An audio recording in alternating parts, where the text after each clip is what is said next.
家己的艺术种盐酸啊超过20吨，一吨的产量嘛有600吨这么多。不过因为人口老化，嘛，互这个产业面临着欠工的问题。即阵艺术乡公所就举办推广的活动，希望会当吸引更较侪人来了解投入这个产业。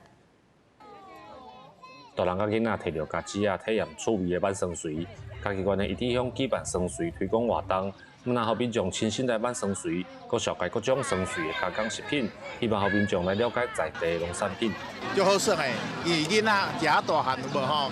头到安尼伊捌去体会讲，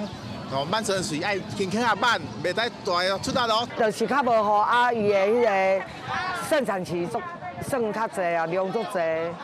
啊，正当咧乌的时阵啊4月开始就是家己县一体乡酸水的产季。产销班表示，酸水无法度用机器来采收，拢爱靠人工一粒一粒来挽。因为在地少子化欠工的状况，嘛互酸水的发展拄着一寡问题。这帮人口越来越凋零，如果说没有年轻人下来采的话，或者是一些业配啦、外配啦，要不然这个将来完全完全用人工的吼，可能就慢慢会较艰苦。挽落来酸水无法度放上久，县政府就辅导在地产销班加工来做果汁、果子酱、甲果子干。农业处表示，异地经营酸水的品质真好，希望透过加工产品的推广，若提悬产值，嘛希望会当互更较侪人愿意投入这个产业。记者林慧婷，家己报道。